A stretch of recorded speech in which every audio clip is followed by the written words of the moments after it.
Good morning to all my dear students. Today I am going to explain chapter number 4 of the subject model value of class 2. The name of the chapter is Be Polite यानी विनम्र होना. You all have to underline the words which I have underlined in this chapter. So let's start now.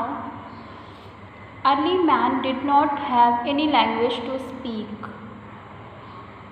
Early man यानी कि जो हमारे पूर्वज थे उनके पास बोलने के लिए कोई भाषा नहीं थी, मतलब उन्हें लैंग्वेज का नॉलेज नहीं था. He expressed his thoughts through science. वो अपने विचारों को इशारे में अभिव्यक्त किया करते थे, यानी कि वो मुंह से ना बोल करके, मुंह से बोलने के बजाय वो हाथों से इशारा करके या फिर किसी भी तरीके से साइन लैंग्वेज का यूज़ करते थे अपनी भावनाओं को व्यक्त करने के लिए. But we are blessed with the power of speaking. लेकिन हम जो हैं बोलने की शक्ति के से आशीषित हैं, यानी हमें ये आशीष मिली हुई है, हमें ये आशीर्वाद मिला हुआ है कि हम बोल करके अपनी भावनाओं को व्यक्त कर सकते हैं. We should use this power in a pleasing manner. और इसलिए हमें इस ताकत को बड़े ही विनम्रता से और अच्छे तरीके से इस्तेमाल करना चाहिए. किस ताकत को? हमारे बोलने की शक्ति को. Would you like it if someone is rude to you? आपके सामने एक क्वेश्चन है कि अगर कोई व्यक्ति, कोई इंसान आपसे बड़ी ही क्रूरता से या फिर रूड मैनर में अगर बात करता है तो क्या आपको अच्छा लगेगा? No, everyone dislikes rudeness. तो इसका आंसर क्या है? नहीं, कोई भी इंसान हो उसे रूडनेस नहीं पसंद होता है. If you are polite you will be loved by everyone. अगर आप विनम्र हैं तो आपको हर कोई पसंद करेगा. We should not hurt others. और इसीलिए हमें भी किसी को दुख तकलीफ़ नहीं पहुंचाना चाहिए किसी भी तरीके से. Always say soft sweet words. और हमेशा सॉफ्ट और मीठे शब्द बोलने चाहिए, यानी कि बहुत ही प्यार से विनम्र हो करके मीठे शब्द बोलने चाहिए. They make others love you. और ये चीज़ जो है वो दूसरे को प्रभावित करती है, जिससे लोग आपको पसंद करते हैं. Remember the powerful words like please, thank you and sorry. आप इन ताकतवर शब्दों को हमेशा याद रखिए. वो कौन से शब्द हैं? वो है प्लीज़, थैंक यू और sorry. These words help you to be polite. और ये जो शब्द है ना, ये आपको विनम्र रहने में, विनम्र बनने में सहायता करते हैं. फॉर एग्ज़ाम्पल, अगर आपको किसी से कुछ चाहिए तो आप उससे किस तरीके से मांगेंगे? अगर आप उससे बोलते हैं कि प्लीज़ क्या तुम मुझे ये दे सकते हो, या क्या आप मुझे ये दे सकते हैं, मुझे इसकी ज़रूरत है, तो शायद वो चीज़ आपको मिलने के चांसेस कहीं ज़्यादा बढ़ जाते हैं. क्यों बढ़ जाते हैं? क्योंकि आपने एक पोलाइट वे में मांगा है. वहीं आप किसी से उखड़े हुए शब्दों में बोलो कि मुझे इसकी ज़रूरत है, क्या तुम मुझे दोगे या नहीं, या फिर इस तरीके से अगर धमका करके हम अगर किसी से कुछ मांगते हैं तो क्या उसके चांसेस रहेंगे कि वो हमें देगा?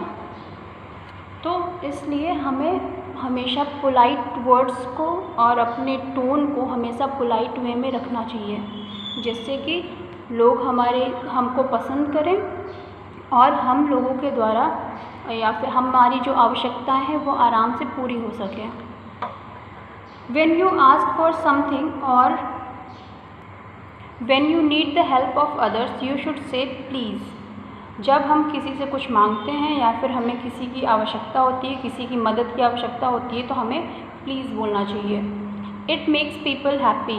और ये जो है ये लोगों को खुश कर देता है. When someone gives you something और helps you never forget to say thank you to him her. और जब कोई आपकी मदद करता है या आपको कुछ देता है तो उसे हमेशा धन्यवाद बोलना मत भूलिएगा. All of us make mistakes. हम सब गलतियाँ करते हैं. आप भी करते होंगे, हम भी करते हैं. हम सब कभी न कभी किसी न किसी स्टेज पे गलतियाँ करते ही हैं. Because of these mistakes we hurt others.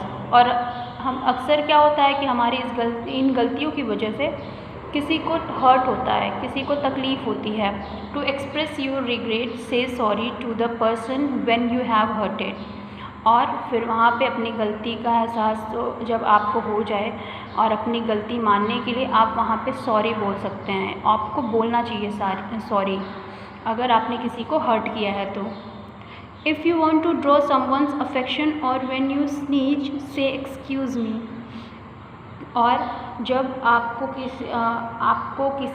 किसी का अफेक्शन चाहिए या फिर अगर आप छींक देते हैं कि जैसे दो लोगों के बीच में बात हो रही है या फिर 2-4 लोग आप ग्रुप में हो और अगर किसी को गलती से छींक आ जाती है तो उस टाइम पे आपको एक्सक्यूज़ मी बोलना चाहिए। You should use these words at home, in school and wherever you go. आपको ये शब्द अपने घर में, स्कूल में या फिर आप जहाँ कहीं भी जाते हैं वहाँ पे आपको इसका इस्तेमाल करना चाहिए।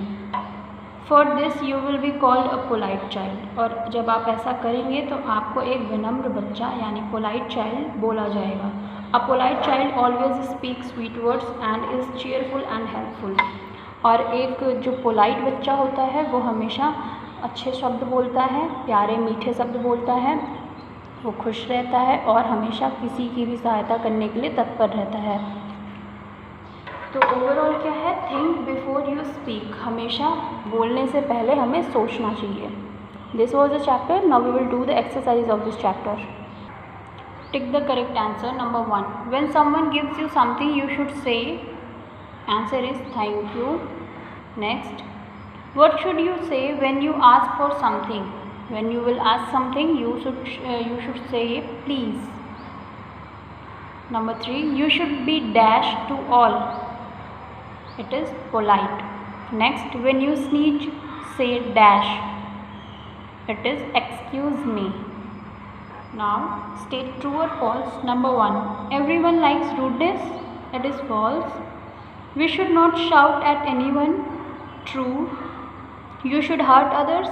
It is false. A polite child says sweet words. It is true. You should talk in a rude manner. It is false. Fill in the blanks with suitable words as given in box. In the box here words are given. With the help of these words you have to fill the blanks. Number 1, we should talk in a dash manner. It is polite. Always say dash words. Answer is pleasing. We should say dash when we ask for something. It is please. We should not dash others. Hurt. When you sneeze say dash. It is excuse me. So that's all for today. Thank you so much.